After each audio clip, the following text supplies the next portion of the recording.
안녕하십니까. 메신저 뉴스 김성욱입니다. 첫 순서로 서울동아교회 김영주 목사님, 부산항서교회 나재천 목사님, 경주남부교회 김상전 목사님입니다. 하나님의 이름이 된 자유, 그 자유가 대한민국의 존릿과 직결된 역사를 들려주십니다. 아이가 백열병 진단을 받는 순간부터 나는 삶의 의미를 상실했습니다. 그리고 남편의 통곡소리와 함께 아이가 세상을 떠나던 날, 나는 괴성을 지르며 몸부림치다 입술이 터지고 온몸에 피멍이 들었습니다. 그때 내게는 이대로 한 줌 재가 되어 아들 곁에 뿌려지리라는 생각뿐이었습니다. 그렇게 하룻밤을 보내고 새벽쯤에 언제 오셨는지 아버지께서 내 앞에 서 계셨고 누워있는 나를 일으키셨습니다. 그리고 나는 아버지의 손에 이끌려 이슬이 채 거치기도 전에 친정집에 도착했습니다. 아버지는 나를 방에 들게 하고 잠시 나가시더니 약사발을 들고 오셨습니다. 보약이다. 너 오면 먹이려고 밤새 다려 놓은 기여. 어여 마셔. 나는 앞뒤도 생각하지 않고 약사발을 거세게 밀어냈습니다. 약사발은 방바닥에 뒹굴며 약도 함께 다 쏟아졌습니다. 아버지는 버럭 역정을 내십니다. 왜 이러는 거요? 너도 네 아들 따라 죽을 기여? 네한테 그놈이 가슴 애리고 기막힌 자식이면 이 애비한테는 네가 그런 자식이란 말이요. 이 애비 마음을 그렇게도 모르겠는기요? 나는 아버지 앞에서 오랫동안 목 놓아 울었습니다. 우리는 인생을 살아갈 때 마치 세상에 모든 가지고 있는 것을 스스로 놓아버리고 싶은 포기할 때가 얼마나 많은지 모릅니다. 특별히 사랑하는 사람을 잃어버렸을 때 차라리 이 세상을 떠나버렸으면 좋겠다는 마음이 우리 마음속에 찾아옵니다. 내가 스스로 나를 포기할 때가 있다는 것입니다. 근데 그럼에도 불구하고 내가 여기까지 살아온 그 이유가 무엇일까 생각해 보셨습니까? 존 스타트 목사님은 나는 왜 그리스도인이 되었는가 하는 그 책에서 이런 얘기를 합니다. 나는 복음의 나라 영국에서 태어났기 때문에 그리스도인이 된 것도 아니라고. 나는 내 집안이 다 예수를 믿기 때문에 그래서 그리스도인 된 것도 아니라고. 나는 미션스쿨 예수 믿는 학교 다녔기 때문에 그리스도인이 된 것도 아니고, 좋은 믿음의 대가를 만나서 그런 것도 아니라고. 내가 예수를 믿는 사람이 된 단 한 가지의 이유가 있다면 천국의 사냥개 때문이라고. 한 번 물면 놓지 않는, 결코 포기하지 않는 그 하나님의 그 놀라운 은혜, 나를 결코 놓지 않았던, 어떤 순간에도 포기하지 않았던 그 하나님의 은혜 때문에 나는 오늘 여기에 그리스도인으로 살아가고 있노라고 그렇게 얘기를 했습니다. 사랑하는 여러분, 하나님의 은혜로 오늘 내가 여기까지 왔고, 하나님의 그 은혜는 나도 포기한 나를 포기치 않고 붙들어 주셨고, 하나님의 은혜는 오늘도 나와 함께 하신다는 그 놀라운 하나님의 은혜를 깨닫고 나를 부르신 그 하나님의 은혜를 다시 기억하며 다시 새롭게 힘을 내어 출발하는 여러분 되기를 바랍니다. 남서울 은혜교회 그 홍정길 목사님 쓰신 하나님의 이름은 자유입니다 읽으면서 제가 정말 신선한 충격을 받았어요. 이제 모세가 렙산에서 하나님의 부름을 받고 그때 하나님 앞에 서서 하나님께 질문을 합니다. 많은 사람들이 그 하나님의 이름을 물을 때 뭐라고 대답을 해야 됩니까? 그때 하나님께서 하신 말씀이 있어요. 나는 스스로 있는 자니라. I am who I am. 이 말을 풀어보면은 스스로 자자, 말미암을 유자, 스스로 말미암은 분, 스스로 존재하는 분. 하나님의 이름이 뭐라고요? 자유라는 거죠. 여러분, 오늘이 무슨 날입니까? 6.25 71주년을 기념하는 기념주일이에요. 이제 우리나라가 남북으로 나뉘어진 각각의 정부를 수립하게 됩니다. 남쪽에는 자유를 기반으로 한 자유민주주의 정부가 수립이 되었고, 북쪽에는 자유가 없는 공산 정권이 수립이 되게 됩니다. 하나님께서 이 지구상에 하나님이 있는 반쪽과 하나님이 없는 반쪽을 세우시고 지금까지 남겨두신 이유는, 자 봐라, 하나님이 있는 나라, 하나님이 있는 역사가 어떻게 되며 하나님이 없는 나라, 하나님이 없는 역사가 어떻게 되는가? 분명히 세계 만방 모든 나라 민족들에게 보여주시기 위한 모델로 지금까지 이 나라 이민족을 두고 계시는 줄 믿으시기 바랍니다. 국적은 48년 9월 9일에 정부가 수립이 돼요. 김일성을 중심으로 이 독재 체제를 딱 형성해가지고 전쟁을 준비하게 된다는 거죠. 6월 25일 새벽 4시에 남한을 침공하게 됩니다. 물밀듯이 내려왔죠. 3일 만에 서울이 함락이 되었습니다. 전쟁이 발발된 지 이틀 만에 유엔의 안전보장이사회가 모였어요. 코리아에 전쟁이 일어났는데 유엔군을 보낼 것인가 말 것인가. 유엔의 그 당시에 상임이사국은 미국, 소련, 중국, 영국, 프랑스 이 나라가 이제 결정을 하게 되는데 여기서 한 나라만 반대해도 파견이 안 됩니다. 그런데 이 안건이 유엔에서 통과가 됐다는 거죠. 그 당시에 소련 대표가 회의장에 안 나타나는 거예요. 그래서 할 수 없이 내 나라가 결정을 하게 됩니다. 왜? 이 땅을 살리기 위해서, 이 땅의 자유를 지켜주시기 위해서 하나님이 그곳에 그 가운데 개입하신 줄 믿으시기 바랍니다. 서핑커먼이라고 하는 이분은 영국의 군인입니다. 1951년도 24살의 나이로 한국전에 참전한 유엔군인이었습니다. 임진강 전투에 참전했는데 처절하게 패하여 자기 부대의 사람들이 다 죽고 6명만 남게 되었습니다. 이쯤 되면은 이제 후퇴하는 것이 정상 아니겠습니까? 그런데 그들은 후퇴하지 아니하고 주위에 있는 수류탄을 다 모았습니다. 그것을 던지면서 끝까지 저항을 했습니다. 수류탄이 떨어졌습니다. 병을 던지면서까지 마지막 최후까지 저항을 합니다. 그러는 가운데 서핑커먼 이병이 부상을 당합니다. 그래서 영국으로 후송을 갔습니다. 3개월 후였습니다. 아직 몸이 완치가 되지 않았는데 이 서핑커먼 이병은 다시 한국으로 가겠다고 자문을 해서 한국에 돌아와서 큰 공을 세우게 됩니다. 이 일화가 전해져서 엘리자베스 여왕이 영국 최고 무궁훈장인 빅토리아 십자훈장을 수여를 했습니다. 그가 2015년도 한국을 찾아와서 임진강 전투 지역을 돌아보면 한국은 너무나 감동적인 나라입니다. 내가 이 나라를 위하여 싸웠다고 하는 것이 참 자랑스럽습니다. 내가 죽으면 우리 전우들이 묻혀있는 임진강변에 묻혀두면 좋겠습니다. 그러고부터 3년 후인 2018년 91세를 일기로 세상을 떠났습니다. 여러분, 한국전에 목숨을 건다 누가 알아줍니까? 부상을 당했으면 치료하다가 전역하면 그거 좋은 일 아니겠습니까? 무엇 때문에 몸이 낫기도 전에 한국에 다시 가겠다고 자원할 수 있었습니까? 한국에 자기 부모, 형제가 살고 있는 겁니까? 그가 한국에 다시 찾아온 것은 공산주의자들로부터 자유민주주의를 지키기 위해서였습니다. 공산국가가 되면 소망 없는 땅이 될 것이 뻔하기 때문에 그것 지키기 위하여 자신의 목숨을 바치는 것이었습니다. 유럽에서 영국과 프랑스, 벨기에, 네덜란드, 룩셈부르크, 터키, 그리스, 그리고 아프리카 대륙에서 에티오피아, 남아공, 아시아에서는 타이, 필리핀이었습니다.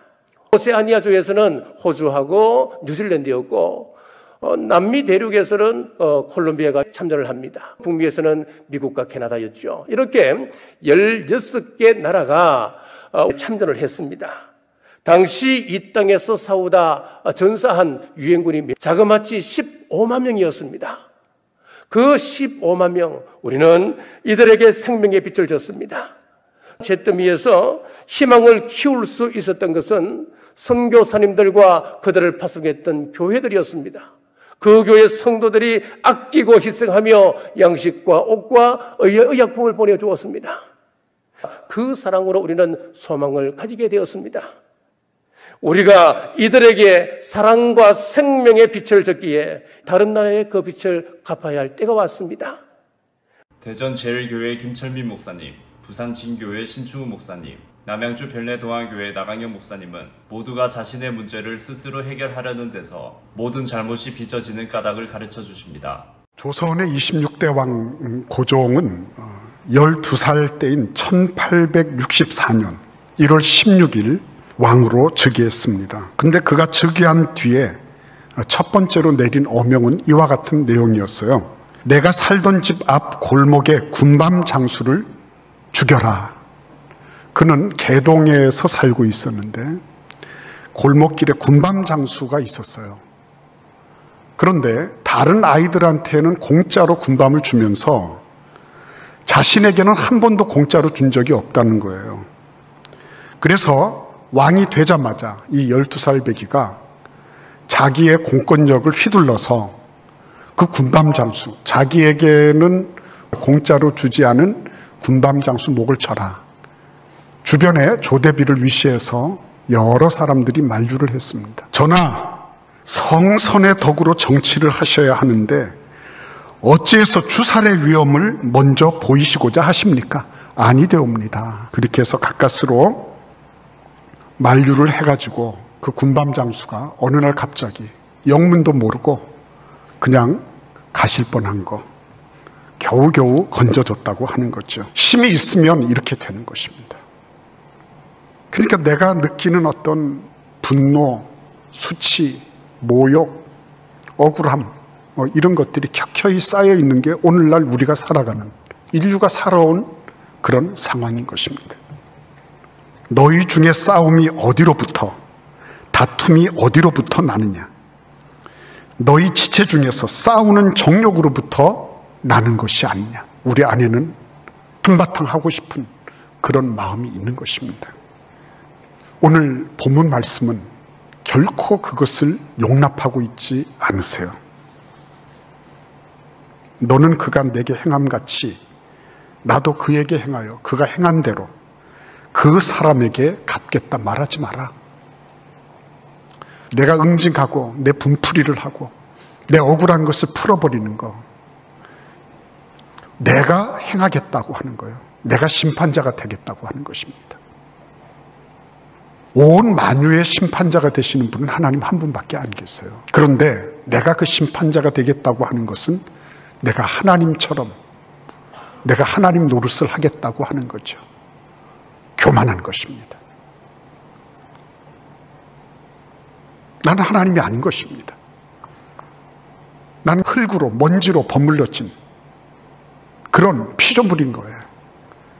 그런데 그 피조물이 심판주의 흉내를 내겠다고 하는 것, 교만의 극치인 것입니다. 미국의 한 시인이 한 의사 선생님과 대화를 나누는 가운데 저는 의사가 된 지 30년이 되었습니다. 제가 깨닫게 된 것은 아픈 사람에게 가장 좋은 약은 사랑이라는 것을 알게 되었습니다. 혹시 사랑이라고 하는 약이 잘 듣지 않으면 어떻게 해야 되지요? 용량을 2배로 늘려야지요. 갈라디아서 6장 9절의 말씀을 보면 선을 행하되 낙심하지 말지니 포기하지 아니하면 때가 이름에 거두리라고 말씀합니다. 오늘도 그 하나님을 바라보며 2배의 사랑과 2배의 기다림과 2배의 인내로 하나님 앞에 나아가는 우리 모든 믿음의 가족들이 되시기를 바랍니다. 그러므로 너희는 하나님이 택하사 거룩하고 사랑받는 자처럼 긍휼과 자비와 겸손과 온유와 오래 참음을 옷 입고 누가 누구에게 불만이 있거든 서로 용납하여 피차 용서하되 주께서 너희를 용서하신 것 같이 너희도 그러하고 이 모든 것 위에 사랑을 더하라. 이는 온전하게 매는 띠니라. 당시에 이스라엘 사람들이 입는 옷을 보게 되면 어깨부터 시작해서 다리까지 내려오는 긴 옷을 입었습니다. 일터에 나가서 일을 하려면 그 허리에는 단단하게 띠를 메어야 됐습니다. 긍휼과 자비의 옷을, 겸손과 온유의 옷을, 그리고 오래 참음의 옷을 입되 그 허리에는 사랑으로 단단히 띠를 매라고 이야기를 합니다. 허리에 띠를 단단하게 메어야지만이 하나님께서 우리에게 주신 일을 그 일꾼이 바깥에 나가서 감당할 수가 있는 것입니다. 지난번에 말씀을 통해서 마가의 삶을 함께 보았습니다. 이 마가의 삶을 보게 되면 그가 얼마나 부족하고 얼마나 미성숙했던 사람인지 모릅니다. 바울과 바나바가 그 성숙했던 두 사람이 이 마가로 인해서 심하게 다투고 헤어질 만큼 그 불화에 불씨를 제공했던 사람이 이 마가였던 것입니다. 바나바라고 하는 사람이 이 마가를 끌어안습니다. 마가복음을 기록하고 훗날 바울과 베드로에게 큰 위로가 되고 그의 동력자가 되었던 신앙의 사람 마가를, 바나바의 그 참고 견디고 인내하는 그 오래 참음이 마가라고 하는 열매를 맺었던 것입니다. 제가 교회에 와서 예배를 드릴 때는 제일 좋은 구두를 신습니다. 평상시에 목양실에서 근무를 할 때는 슬리퍼를 신고 있고, 등산을 하러 갈 때는 등산화를 신고, 또 산책을 할 때는 가벼운 운동화를 신죠. 전투화를 신으면 군인이 됩니다. 이스라엘 민족의 가장 유명하고 위대한 지도자인 모세가 하나님의 부르심을 받는 장면인데, 첫 말씀이 바로 신발을 벗으라는 말씀입니다. 모세라는 사람은 원래 히브리인이었지만 이집트의 공주에게 입양이 되어서 이집트의 왕자가 된 사람이죠. 당시 모세의 동족들은 모두 노예 생활을 하면서 강제 노동과 끔찍한 탄압을 받고 있었는데, 그는 자기 동족을 학대하는 이집트 사람을 우연히 보게 되고, 이때 그걸 참지 못하고 분노가 폭발해서 그 사람을 죽이고 맙니다. 그렇게 살인죄를 저지르고 이집트에서 도망칠 수밖에 없게 되어서 미디안이라는 지역으로 피신을 합니다.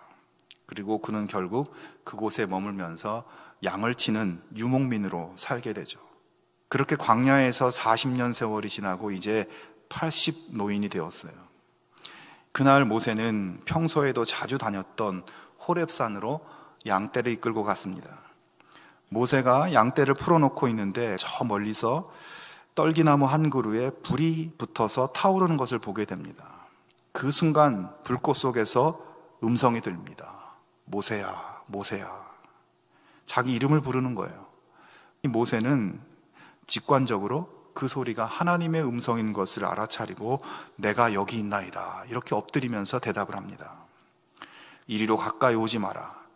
네가 선 곳은 거룩한 땅이니 네 발에서 신을 벗어라. 하나님께서 모세에게 네가 서 있는 그 땅이 거룩하다고 말씀하시는 이유는 무엇일까요? 거기에 하나님이 임재하고 계시기 때문입니다. 여러분의 자리에서 여러분이 하던 일을 하고 있을 때 하나님은 오십니다. 그런데 그 하나님이 말씀하십니다. 네 발에 신을 벗어라. 물리적으로 보면 신은 우리 신체의 아주 작은 부분인 이 발만 감싸고 있지만, 상징적으로 신발은 우리의 존재 전체를 바치고 있는 것이에요. 예수님을 알고 예수님을 나의 주님으로, 나의 구원자로 받아들이고 고백하는 우리는 이제 세상의 신발이 아닌 하나님 자녀들이 신는 신발을 신고 사는 사람들입니다. 예수님을 믿는다는 것은 예수님의 신발을 바꿔 신고 새로운 생활로 나아가는 것입니다. 옛 생활의 신을 벗어버리고 하나님 자녀의 새로운 사명의 신을 신고 하나님 구원의 축복을 누리는 그런 인생 살아가게 되기를 주님의 이름으로 축원합니다. 고양 삼성교회 김영석 목사님, 울산 호계교회 김병문 목사님, 부산 애강교회 조성일 목사님은 다가오는 포스트 코로나 시대가 신앙의 전환점이 되는 이유를 밝혀주십니다. 인생의 궤도를 수정할 때 유명한 책입니다. 영성훈련의 거장으로 알려진 고든 맥도날드 목사님이 쓰신 책이에요. 고든 맥도날드 목사님께서 이 책에서 뭐라고 얘기했냐면, 진정한 그리스도인이란 삶의 목적이 바뀐 사람이다. 땅의 것으로부터 하늘의 것으로 삶의 목적이 뒤바뀌는 거예요. 골로새서 3장 1절에서 3절인데요. 그러므로 너희가 그리스도와 함께 다시 살리심을 받았으면 위의 것을 찾으라. 거기는 그리스도께서 하나님 우편에 앉아 계시느니라. 위의 것을 생각하고 땅의 것을 생각하지 말라. 이는 너희가 죽었고 너희 생명이 그리스도와 함께 하나님 안에 감춰졌음이라. 초대교회 그리스도인들에게 위의 것을 생각하고 땅의 것을 생각하지 말라. 이게 무슨 뜻이죠? 삶의 목적을 바꾸라는 뜻입니다. 그래서 진정한 그리스도인이라는 것은 마치 어부 베드로가 사도 베드로가 된 것처럼 삶의 목적이 바뀌는 걸 말하는 거예요. 사도 바울의 위대한 고백 중에 하나로 일컬어지는 갈라디아서 2장 20절 말씀. 내가 그리스도와 함께 십자가에 못 박혔나니 그런즉 이제는 내가 사는 것이 아니요 오직 내 안에 그리스도께서 사시는 것이라. 이제 내가 육체 가운데 사는 것은 나를 사랑하사 나를 위하여 자기 자신을 버리신 하나님의 아들을 믿는 믿음 안에서 사는 것이라. 마치 어부가 사도로 바뀐 것처럼 자신의 삶의 목적이 바뀐 것을 고백하는 거예요. 비로소 사울이 바울이 된 거예요. 이스라엘 전통 가운데 사람이 바뀐 것을 외적으로 표현하는 방법 중에 하나가 이름을 바꾸는 거예요. 아브라함이 어떻게 바뀌었어요? 아브라함으로 바뀌었어요. 사레가 어떻게 바뀌었어요? 사라가 됐어요. 야곱이 어떻게 바뀌었어요? 이스라엘로 바뀌었어요. 성 어거스틴 이야기 또 하나 더 드립니다. 사도 바울이 진짜 바뀐 시점을 언제라고 설명을 했냐면 이 고백을 했던 시점이라고 지적했어요. 바울 서신을 보면요, 이 고백 이후에 사도 바울의 복음의 활동이 폭발적으로 확대됩니다. 우리가 믿는다라고 말할 때 우리가 결단해야 될 게 있지 않습니까? 삶의 목적을 바꾸는 결단이에요. 베드로가 3년 걸렸습니다. 예수님 만났지만은요, 물고기 낚는 어부가 사람 낚는 어부로 변화하는데 3년이나 걸렸어요. 사람 낚는 인생으로 삶의 목적과 관심이 바뀌는 것이 얼마나 어려운 일인지를 잘 보여주는 거예요. 주님께서 나에게 보여주신 삶의 목적을 찾고 그 인생의 길을 걸어갈 때 비로소 우리는 인생의 새로운 길을 걷게 되는 것입니다. 이 코로나의 전환기에 정말 필요한 것은 우리 신앙의 미해결의 과제를 해결하는 거예요. 내가 이걸 이제 끊어버려야 되는데, 내가 이걸 이제 하지 말아야 되는데, 여기에 치중하지 말아야 되는데, 이것을 우리가 해결해야 된다는 거예요. 시간이 지나면 해결되는 것이 아니라 미해결된 신앙의 어두운 부분을 우리가 분명히 해결해야 포스트 코로나 시대에 우리가 당당하게 우리가 대처할 수가 있는 것입니다. 부모님들이 자녀들에게 가장 많이 하는 잔소리는 숙제 먼저 하고 놀아라 그러잖아요. 그죠? 내 신앙의 가장 중요한 숙제를 먼저 해야 되는데, 그 중요한 숙제 중에 하나가 내 속에 버려야 될 것, 끊어버려야 될 것, 이것을 척결하지 못한 부분들, 포스트 코로나 시대에 계속 남겨두면 두고두고 우리에게 아픔이 되고 말 것입니다. 저는 여러분의 끊어야 할 것, 정리할 것 다 알지 못합니다. 하지만 계속적으로 여러분들이 끊지 않고 지속한다면 성령님이 우리 속에 역동적으로 역사하는 것은 기대하기가 어려울 것입니다. 마음속에 쓴뿌리들이 있습니다. 미워하고 용서하지 못한 것들, 상처들, 또 숨겨진 은밀한 죄악들, 하나님보다 더 시간을 투자하는 그 세속적인 습관들을 과감하게 잘라내고 제거하시기 바랍니다. 그럴 때에 우리가 포스트 코로나 시대를 온전히 맞이할 수가 있는 거예요. 요즘 코로나의 전환점에 많은 사람들이 방향을 잃어버리고 방황하고 있습니다. 이 사회가 그렇고 한국 교회가 어려움에 처했고 많은 문제가 있다면은 오늘 말씀에 유다가 먼저 올라가라 이렇게 말씀하신 것을 잘 기억하고 내가 더욱 기도하고 앞장서서 헌신하고 협력하기를 힘쓰시기 바랍니다. 참으로 우리 모두 이 코로나의 전환점에서 첫 번째는 뭐라고 그랬습니까? 행동하기 전에 하나님께 먼저 엽주라. 두 번째 뭡니까? 뒤로 물러서지 말고 적극적으로 앞장서자는 거예요. 세 번째로 혼자 하지 말고 더불어 협력하라. 그리고 내 안에 끊을 것은 과감하게 끊고 담대한 믿음으로 나아가 포스트 코로나 시대에 승리하는 저와 여러분 다 되시기 바랍니다. 이 시대 현대의 도시에서 사는 현대인들이 다 그렇잖아요. 여러분이 부산에서 사시면서 밤하늘에 그 밝은 찬란한 별빛을 본 기억이 있습니까? 그런 기억이 가물가물해요. 너무 인공 조명이 많아가지고 우리가 밤하늘에 하나님이 펼쳐놓으신 그 찬란한 별빛 못 보고 사는 거예요. 세상의 즐거움, 세상의 기쁨, 이거 따라서 사는 바람에 우리 주님을, 우리 예수님을 기뻐하면서 사는 그런 참된 기쁨의 삶을 놓쳐버리고 사는 것이죠. 예수님은 기쁨의 근원이세요. 그래서 예수님을 기뻐할 때에만 비로소 우리는 진정한 기쁨을 누리면서 이 세상을 살아갈 수가 있는 것입니다. 오늘 본문의 세리와 죄인들은 예수님을 기뻐해서 예수님께 가까이 나아가 그분의 말씀을 지금 듣고 있는 겁니다. 근데 예수님이 이들과 함께 식사를 같이 하신 거예요. 여러분 그 식사의 모습을 한번 그려보십시오. 얼마나 유쾌한 웃음이 가득했겠습니까? 그 즐거운 웃음소리가 끊이지 않는 식사의 모습을 우리는 그려볼 수가 있습니다. 그런데 그렇게 기뻐하고 즐겁게 식사를 하는 그 모습이 마음에 거슬리는 사람들이 있었습니다. 자, 2절 말씀을 여러분 보십시오. 바리새인과 서기관들이 수군거려 이르되 이 사람이 죄인을 영접하고 음식을 같이 먹는다 하더라.